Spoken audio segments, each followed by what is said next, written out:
Muito bem, sejam bem-vindos a mais um Falta Muito para a Copa, a nossa contagem regressiva para a Copa do Mundo de 2026. Eu sou Fred Fagundes e a gente chega hoje ao nosso 9º episódio. Quero agradecer você que tem curtido, tem compartilhado, tem deixado recado, comentado, seguido também no Instagram e no Twitter. Todo dia a gente posta lá a contagem regressiva. Tá muito legal fazer esse acompanhamento até 2026 com vocês. Hoje eu tenho um convidado muito especial, que é meu camarada Marquinhos.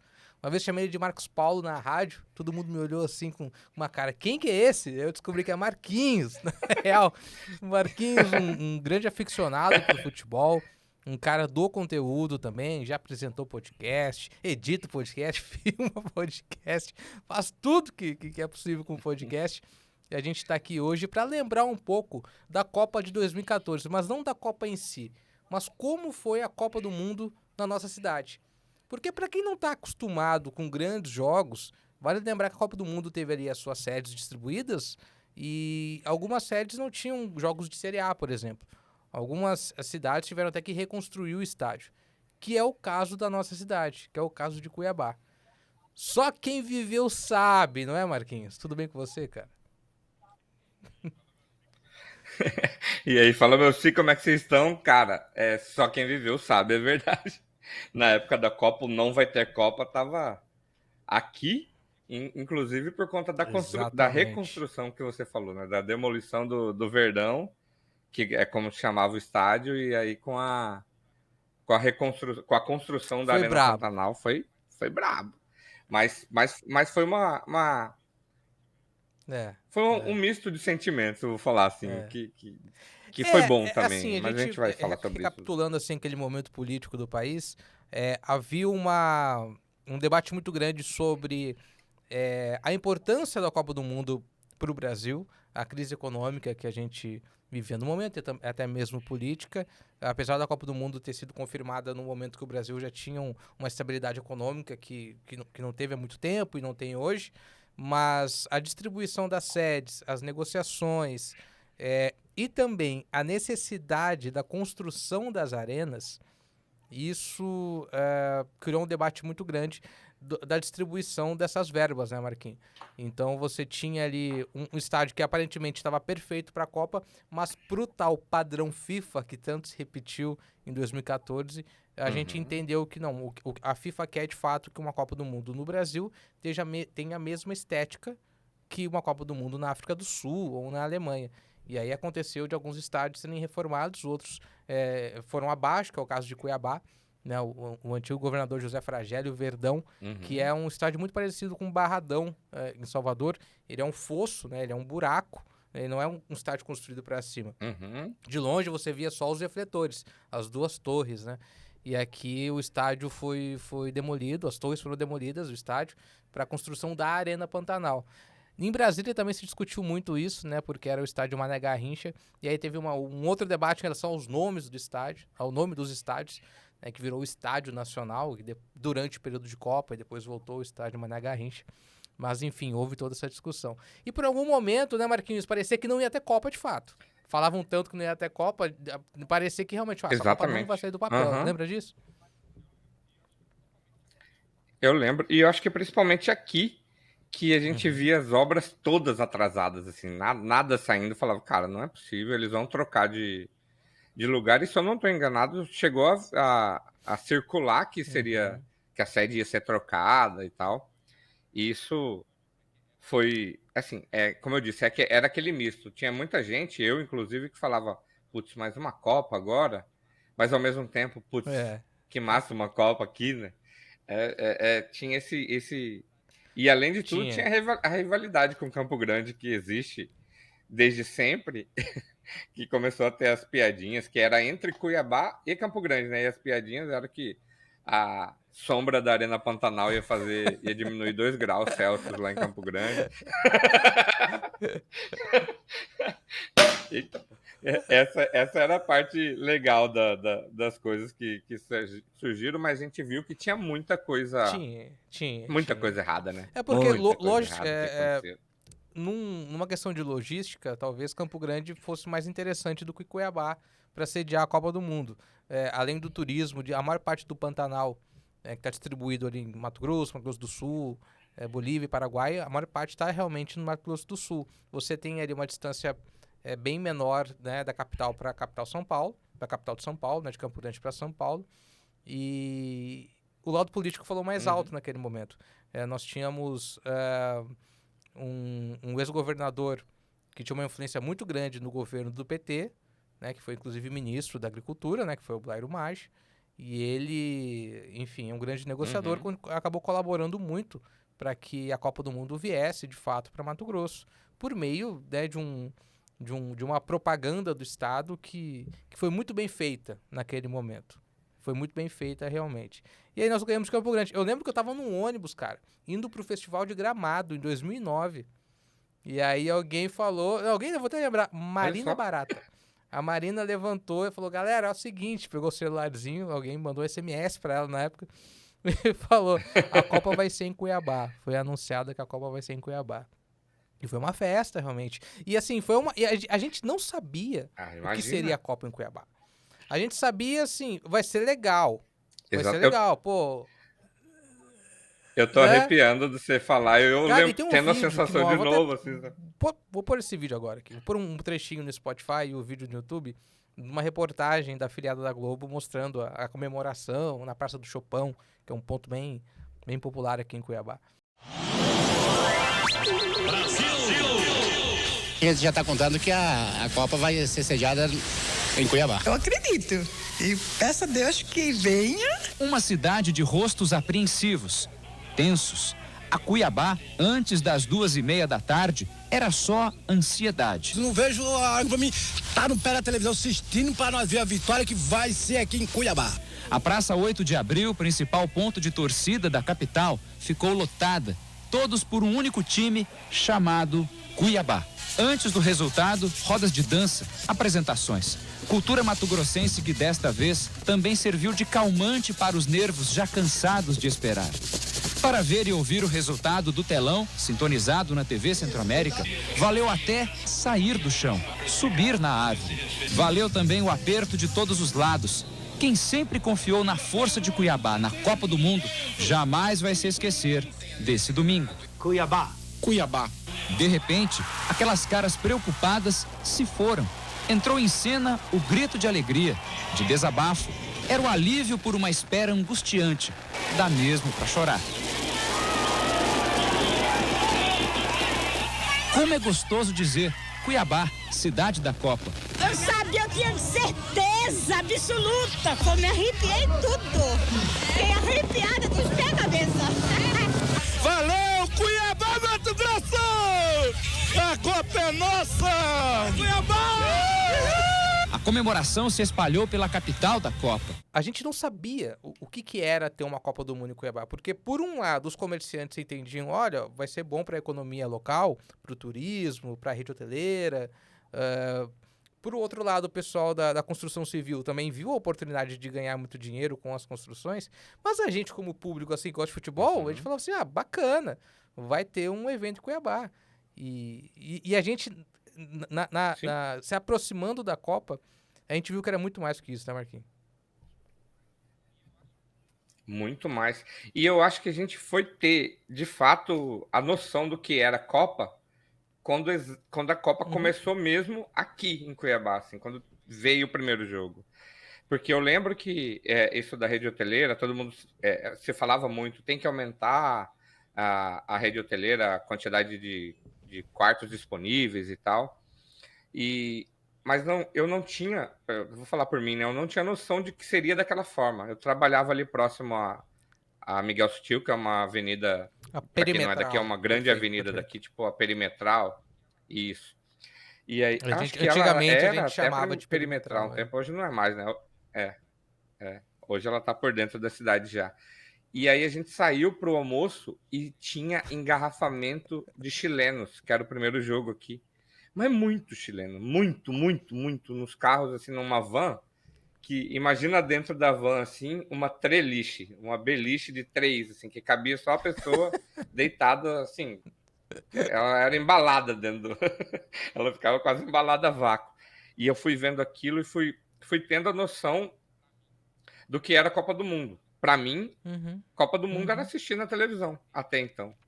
E aí, ter ela aqui foi além, assim, no sentido de ver que as pessoas se deslocam pra ir pra Copa do Mundo, assim, sabe? Viajam, ixi, tem coisa demais, assim, que aconteceu que eu falo, meu Deus do céu, Pois é. como é que aconteceu isso Os aqui? chilenos, sabe? os chilenos aproveitaram muito a questão Não, geográfica, né? Tipo, de ser uma Copa do Mundo da América do Sul depois de tantos anos, Sim, né? Porque, pô, não é fácil, né? Você cruzar um oceano pra assistir uma Copa do Mundo. Então, muitos aproveitaram essa oportunidade. Apesar de exato. Cuiabá, do Mato Grosso, não ser tão no próximo do Chile, né? Tá longe do Chile. Mas muitos aproveitaram e foi o jogo de abertura, né? O jogo da Arena Pantanal. O primeiro jogo da Copa do Mundo da Arena Pantanal foi um Chile e Austrália. E ainda assim tinha australiano, até o Hugh Jackman tava aqui, lembra?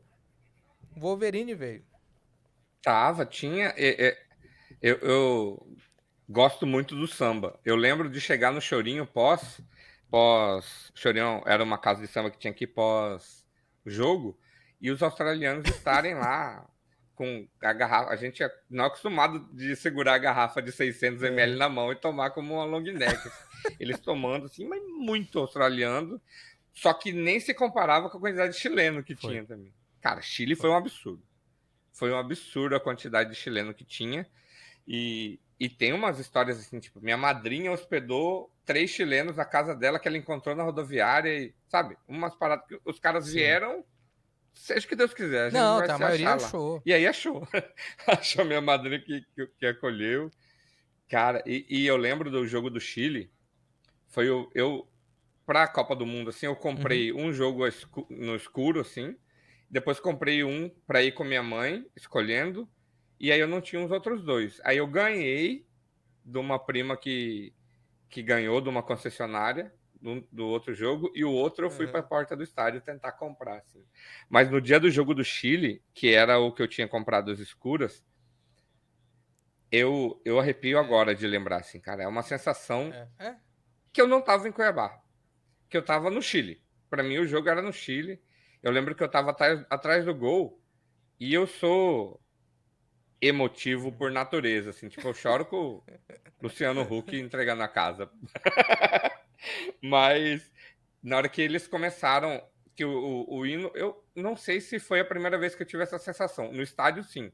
Mas de ver a pessoa continuando, a torcida continuando o hino pós o sistema de som. Cara, aquilo foi eu tô querendo chorar agora. Aquilo foi um absurdo pra mim, assim, cara. A paixão que aqueles caras estavam sentindo, assim, a emoção que eles estavam sentindo, eu achei animal. Sem contar que qualquer esquina que você ia, tinha alguém gritando virou... Cara, Chile. Cuiabá realmente virou um ponto de encontro de muitos torcedores chilenos. E eles estavam, além dessa distribuição nas casas e hotéis, tinham meio que um camping próximo do estádio, que é ali também na Miguel Steel que você citou, que é ali no Círculo Militar. Tinham muitos acampados. E aí eu lembro que eles vieram todos juntos, assim, pra assistir o jogo. Tipo, aquele mar, assim, de pessoas, realmente, assim, pra assistir o jogo do Chile. Esse jogo do Chile foi bem marcante mesmo. Algumas coisas aconteceram, né? Eu lembro que teve um rojão que estourou no estádio. Né? Então, quase deu confusão. Cuiabá acabou recebendo ali um puxão de orelha da FIFA por causa da organização e tal. Foi outro ponto que falaram que não iam ter mais jogos. Teve site de notícia veiculando que iam cancelar os jogos daqui e levar para outra sede. Essa questão do pessoal curtir a cidade também tem muito dessa cultura nossa de ser um pouco mais liberal nesse sentido do entretenimento noturno, principalmente, né? Então, uma coisa que eles inspiravam muito, os chilenos e os australianos, era realmente beber na rua, que é algo que é proibido lá, né? Nos países um pouco mais conservadores, né? O Chile tem essa herança ainda do período da ditadura. Você não pode beber uma lata de cerveja na rua, então eles bebem muito naquele saquinho de papel, né? E aqui no Brasil, eles alucinados. Eu me recordo desse jogo do Chile e Austrália, que foi o primeiro, foi numa sexta à tarde, finalzinho da tarde, em que antes de ir pro jogo, né, eu fui a pé, meu pai mora muito perto do estádio, na abertura do programa eu fiz um textinho sobre isso, E a gente foi tirar uma foto, todo mundo, assim, antes de ir pro estádio, né, com os amigos. E aí vieram uns 3, 4 chilenos correndo, assim, que eles estavam chegando pro jogo também, tinham parado no mercado para comprar cerveja, pedindo para participar da foto. A gente, beleza, vamos participar da foto. E eles apareceram com um pack de Bavária quente. E eles estavam bebendo Bavária quente, cara, como se fosse a melhor coisa do mundo, sabe? E assim, infelizmente eu não tenho mais essa foto, mas a foto são os chilenos felizes e os amigos olhando pra eles assim, o que vocês estão fazendo? Vocês vão passar mal, sabe, cara? Por que vocês estão fazendo isso com Por que vocês, vocês estão velho? fazendo Não, é boa, é boa. Eu falei, não é boa, não. Alguém deve ter vendido pra eles a melhor cerveja do Brasil. A Bavária, nem sei se existe a Bavária. Né? E uma outra recordação desse jogo do Chile que eu tenho é que eu fui com uma camisa do Grêmio e uma camisa do Grêmio pra trocar. E o meu pai foi com uma camisa do Grêmio e também uma camisa do Grêmio pra trocar, beleza. E aí, chegando lá, eu troquei pra uma camisa do Colo-Colo, com o torcedor do Chile. E o meu pai já tava assim, né, muito animado, muito feliz, pegou e deu a camisa do Grêmio pra um cara da Austrália, um torcedor da Austrália, assim, que saia gritando, Grêmio, Grêmio, saia gritando e tal. E aí acabou o jogo, assim, meu pai encontrou com os amigos dele, eu vim pra casa, e aí, de repente, chega meu pai sem camisa em casa, velho. Porque alguém pediu e ele deu a camisa também, não acabou trocando com ninguém. Eu falei, cara, tu podia ser preso, sair do estádio da Copa sem camisa, confusão que podia dar. Ah, o meu pai aproveitou muito também. Nesse jogo do Chile, é engraçado que, mesmo sem combinar, eu tive a mesma ideia. Eu fui com duas camisas do São Paulo para trocar. Mas, cara, eu nunca me diverti tanto, eu acho, assim, na vida. Assim, lá na Praça Popular, que a galera se reuniu. E aí eu chegava, a roda de chilenos, assim, o tempo inteiro gritando, e as músicas dele, eu chegava, e o meu approach era, eu chegava em alguém que tava com a camiseta do Colo-Colo, por exemplo, Colo-Colo, na Libertadores, o cara pegava a camiseta assim, e aí eu tirava, eu tava com a camisa do agasalho, uma outra camisa por cima, eu erguia a camisa do São Paulo e falava, São Paulo, 3 Libertadores. E aí troquei com algumas pessoas, assim. Foi. E, nossa, foi muito... Foi um absurdo, assim, foi. de diversão. É legal você falar essa questão da cidade, emoção assim. também. O meu pai, que mora ali perto do estádio, hoje ele se emociona ainda falando da Copa do Mundo, porque como ele diz, cara, parecia que a gente não tava vivendo a vida normalmente, assim, sabe? Parece que tudo parou no tempo e era um grande sonho. Porque a gente acordava na televisão, tinha futebol. Né, passando da frente de casa, as pessoas indo para os jogos, né? Tu ia no mercado, tinha os colombianos, depois os japoneses que vieram pro segundo jogo. Íamos nos jogos, aproveitávamos e tal, conhecíamos pessoas, reunia os amigos em casa para assistir os jogos. Foi aquele mês, assim, em que tudo de errado que aconteceu na preparação da Copa, você citou até as obras, assim, obras da Copa, que para quem não tem noção, até hoje não foram entregues em Cuiabá. Então, tem obra da Copa que não foi entregue e está sendo demolido o que foi feito. Então, parece que tudo... O tempo realmente parou e teve essa coisa maluca da Copa do Mundo, em que, pra gente que é um pouco mais politizado, é difícil até não passar pano pra nós, tá ligado? Tipo assim, cara, eu não me arrependo. Eu não me arrependo. Sabe, eu curti aquilo, assim, puta, foi muita coisa errada, mas, olha, eu não me arrependo porque... Aquilo que a gente viveu, a real, dificilmente uma outra geração vai viver, ou pelo menos com quem a gente convive, uma outra Copa do Mundo no Brasil. Ou pelo menos daquela maneira. Porque era uma transição. O futebol já estava, assim, arenalizado, né? Nas arenas e tal. Mas era uma transição ainda, assim, de... Não sei, da maneira como a gente consumiu o futebol, um pouco menos artificial por causa das redes sociais, aquela loucura de número, de quem é bom, de quem é ruim, né? Essa briga do quem é grande, quem é pequeno, quem é melhor, quem é pior. Acho que essa discussão não existia, entendeu? Aquela coisa era muito mais pontual, de curtir aquele momento da Copa do Mundo. E isso se arrastou naquele período. Então eu acho que se falava muito do legado da Copa. Qual que vai ser o legado que a Copa vai deixar? O legado que a Copa deixou pra mim é estar 8 anos, né? 9 anos depois, ainda lembrando da Copa do Mundo e me emocionando e descobrindo coisas, assim, descobrindo histórias, né? Que é o que a gente tá fazendo no programa de hoje. Aí depois desse Austrália e Chile rolou um Colômbia e Japão, né? Foi Colômbia e Japão não foi o verdade, último jogo? depois rolou um Rússia e Coreia do Sul. O É. sorteio, muita gente criticou, mas o Rússia e Coreia sorteio do Sul. foi até generoso com o Cuiabá, cara. Não foi tão ruim, não. Assim, né? Tipo, teve Foi. um Japão e Colômbia, teve o gol mais. Não foi o gol mais bonito da Copa, eu acho que foi. Foi o gol mais bonito do Acho que ano, foi o mais se não me bonito engano, do que ganhou Rames. Puskás. Se não me engano, o gol do Ramos ganhou Aham. Puskás, inclusive. Que foi o gol no Japão. Foi quando Pois o é, que ele Mondragão pegou bateu o o filho. recorde, né? Não, tem. Com 43 anos. Foi realmente bem generoso com o Cuiabá esse sorteio. Aí teve esse Rússia e Coreia do Sul. Você chegou aí nesse jogo? Eu só fui num. Eu só fui no Chile e Austrália. Fui. Eu fui em todos. O Rússia e Coreia do Sul foi o que eu ganhei da minha prima. E aí eu fui, cara, peguei o meu lugar era atrás do gol, no último, lá em cima, assim, no segundo andar, no primeiro andar, né? E aí eu lembro que foi eu e Daniel Zóio, que a gente trabalhou junto. Cara, e a gente tomou tanta cerveja nesse dia, mas tanta cerveja, que a gente estava se comunicando com os russos. Era assim, cada hora era a vez Sim. de um ir buscar para Sim. todo mundo da fila, assim, tipo umas 10 pessoas. Descia 2 e subia com a cerveja. Assim. Cara, e a gente se comunicando com os russos. E foi uma cachaça amuada, cara. O cachaça Esse não foi vou 1 a lembrar. 1, eu acho, o jogo. Rússia e Coreia Rússia e do Sul. Coreia? Rússia Esse e foi no Coreia, dia né? 17. O goleiro deu uma... Se eu não tô enganado, o goleiro deu uma pichotada. Levou um frango, assim. Aí depois Deu teve uma vacilada no gol, mas foi... Nigéria e Bósnia, que foi o jogo que o Adnet veio assistir esse jogo. O Adnet assistiu todos os jogos da Bósnia e Herzegovina, porque ele estuda, parece que russo há muitos anos já, e ele gosta muito, né, da cultura do país. E a Nigéria ganhou de 1-0. A Nigéria acabou ganhando esse jogo de 1-0. Esse foi o que eu comprei para ir com minha mãe.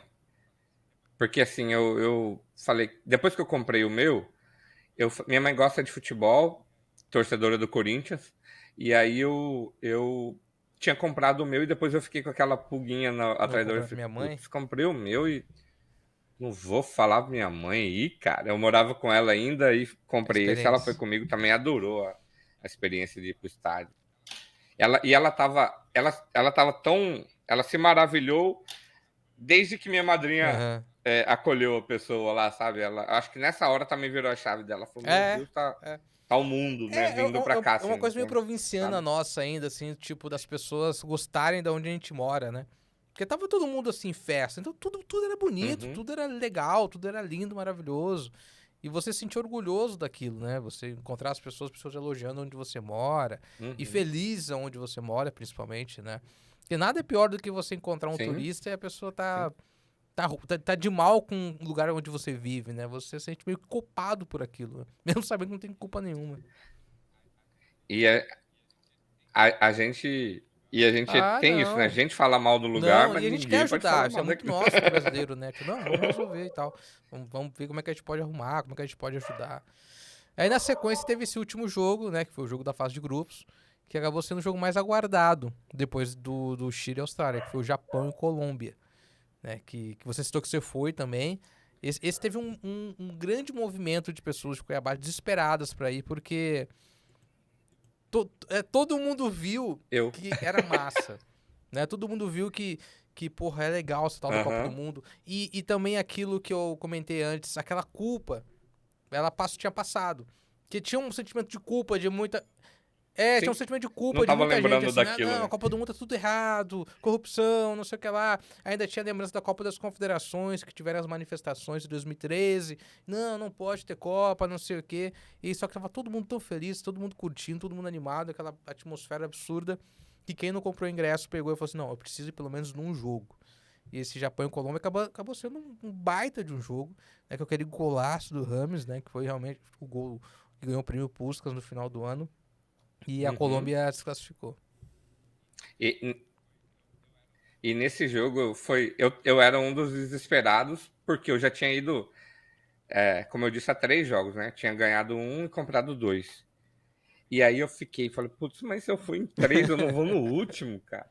E aí um dia antes eu lembro que eu fiquei com isso na cabeça, E aí, um dia antes, saindo do trabalho, eu passei no banco e saquei R$ 250. Aí eu falei, esse é o dinheiro que eu tô disposto a pagar por um ingresso. E aí eu saí de casa, que foi depois do almoço, né? Eu trabalhei até o almoço, saí, e quando eu tava saindo, um cara deu com a mão para mim, de mochila,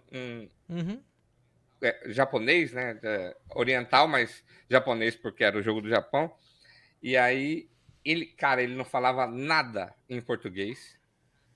Eu falo nada em inglês, assim, eu às vezes entendo, mas...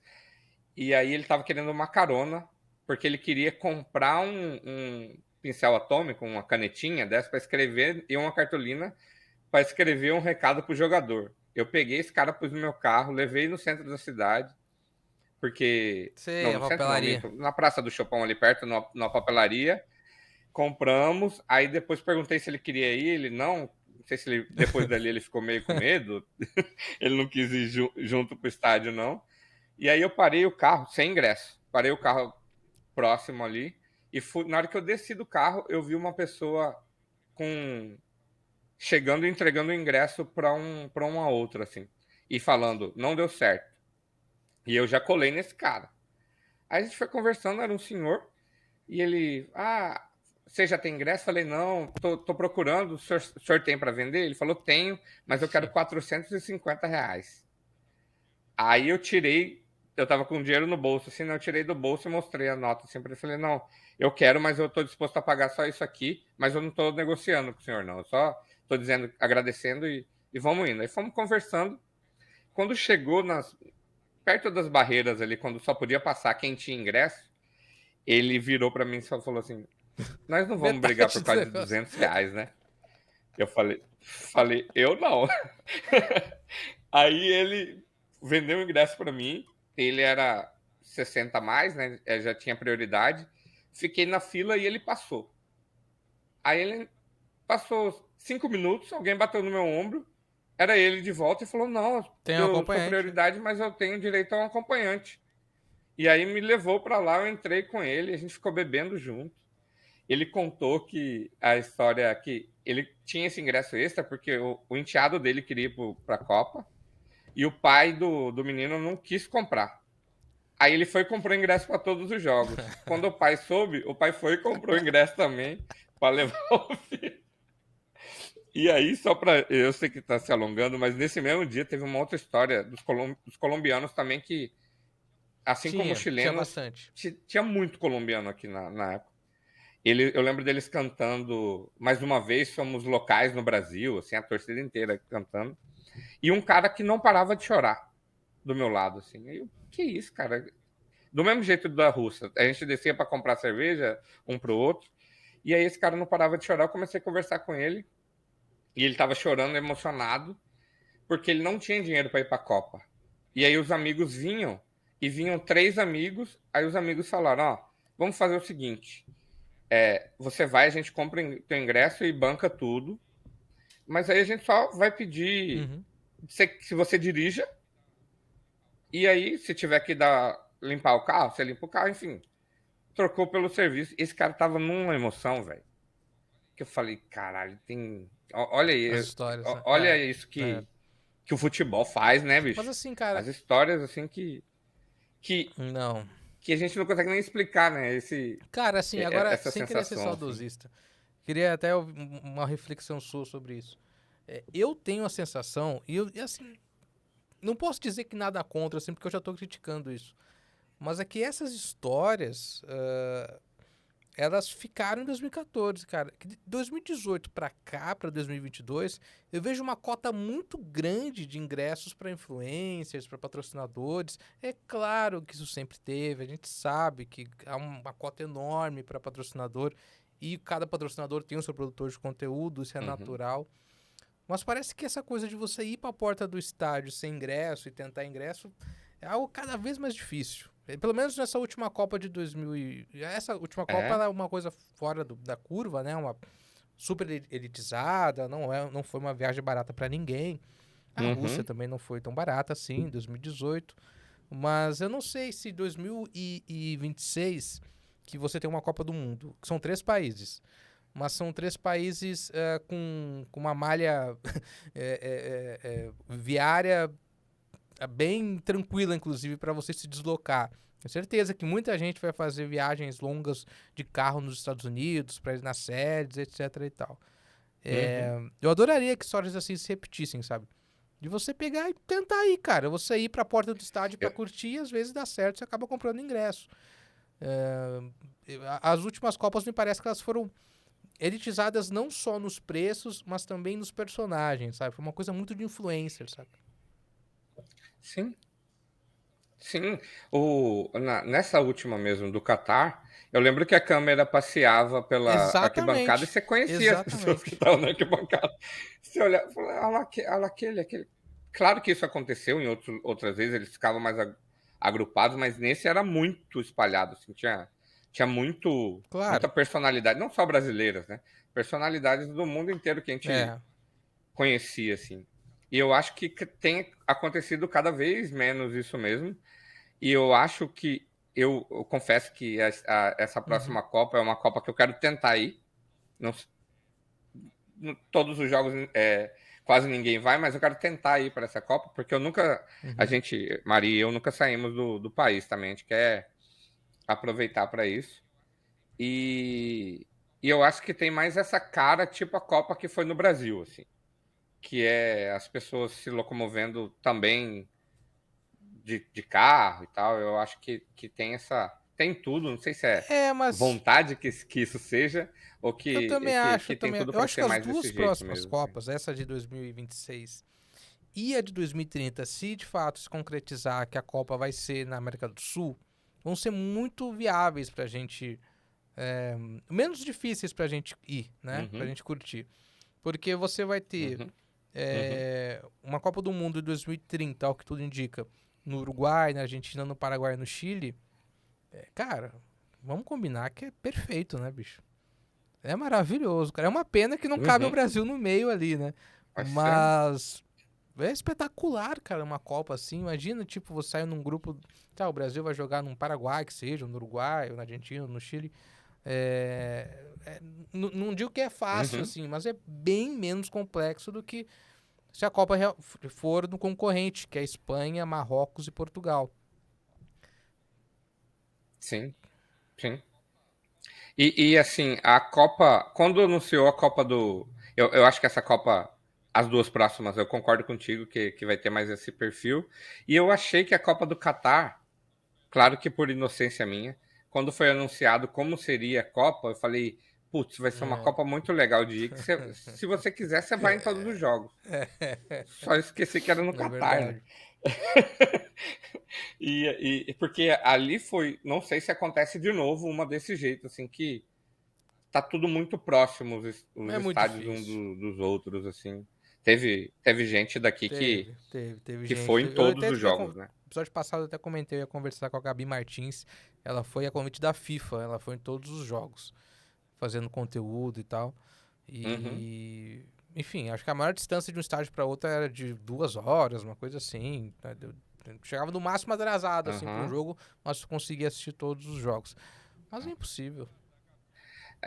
Eu lembro da Gabi e do Lucas que fizeram isso, e o Lucas Tilt, ele tinha que sair, ele falava assim, ó, tem que sair um pouco antes para chegar, uma loucura. No outro jogo. Mas é uma recordação que eu tenho de 2014 também, é que eu fiquei muito chateado com alguns amigos, porque quando saiu a notícia que Cuiabá seria sede, e aí começaram a pipocar as informações de compras de ingressos, né?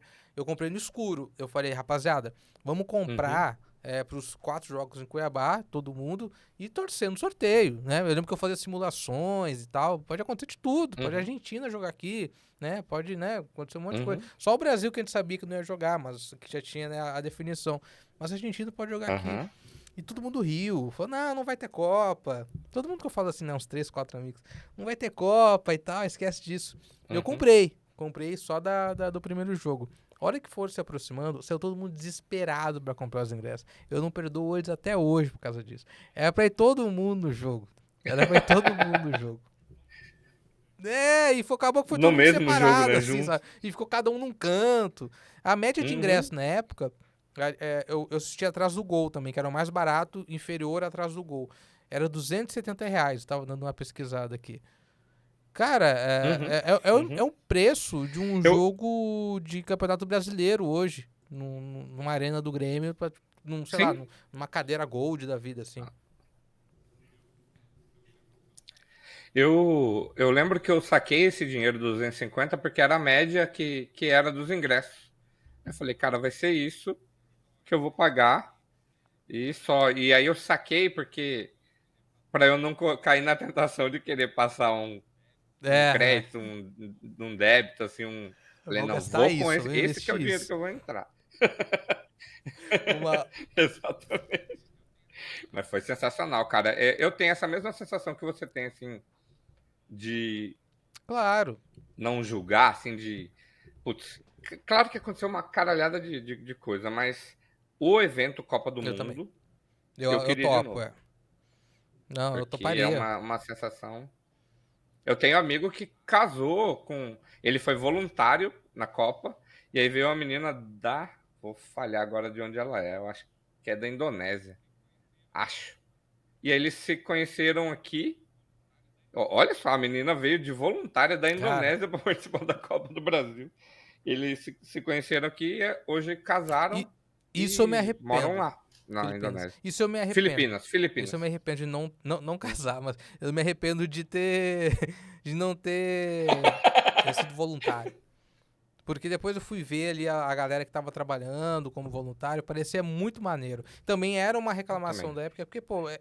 trabalho voluntário nos eventos esportivos não é uma cultura muito popular no Brasil. Na Europa, nos Estados Unidos é bastante. Os Jogos Olímpicos, os Jogos de Uhum. Inverno, etc e tal.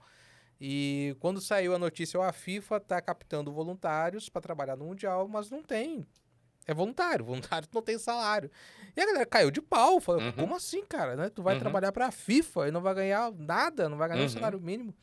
Mas quem fez o voluntariado ali naquele Mundial, naquele evento, disse que foi muito divertido mesmo. E guarda lembranças até hoje. Foi, sim, fizeram, no Puxa, mínimo fizeram um é, network absurdo, assim, quem quis fazer isso. Mas eu lembro que eu fiquei nesse é, mesmo pensamento, falou, mas a FIFA não vai pagar pois é, nada, parecia tão nada, estranho, assim, né? sabe?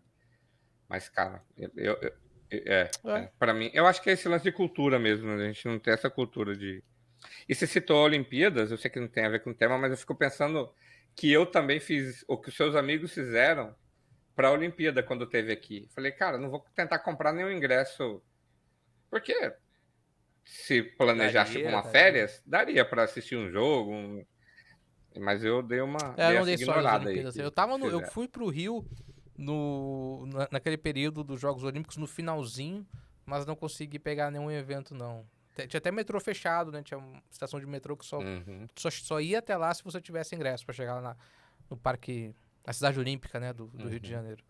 Mas nossa, aham. é gigante, É uma gigante. logística, As né? boas lembranças, boas lembranças. Copa do Mundo deixou pelo menos as boas lembranças, né? Além de algumas obras inacabadas, a gente dá Uhum. risada e se diverte, né? Lembrando da Copa do Mundo.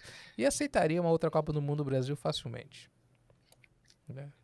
Oh, aceito Marquinhos, meu também. velho, brigadão pelo seu tempo, cara, por participar desse episódio. Pessoal, pra conhecer mais do seu trampo, para o seu Instagram, qual que é? Meu Instagram é @experimentando por aí Ah, facinho. ou @eu sou o Marcos. Segue Segue lá. nós lá que tem um monte de Ah, coisa lá. Marcos Eu com... sou Marcos com U. Que E Fred, isso, meu velho. obrigado pelo convite, velho, que fiquei honrado, acompanho, acho a ideia sensacional do Falta Muito para a Copa, eu acho Valeu. uma sacada, assim, e é legal de você ir acompanhando, assim, você vendo, que vai rememorando. Eu tenho uma memória péssima. Hoje aqui você foi contando e vai. Aí as coisas vão. Quando tem alguém conduzindo, as coisas vão surgindo. E eu admiro. Uma das coisas que eu admiro em você também é esse jeito de contar a história e de lembrar das coisas que se eu não tiver um caderninho aqui, ó, não vai Valeu, nem a cara. pau. Valeu mesmo pelo seu tempo. Bicho, tamo junto. Valeu. Rapaziada, a gente vai fechando aqui mais um Tamo junto. Falta Muito Pra Copa. A gente volta na semana que vem, hein? E anota no caderninho igual do Marquinhos aí. Faltam 1.154 dias pra Copa do Mundo de 2026. Até semana que vem. Tchau, tchau.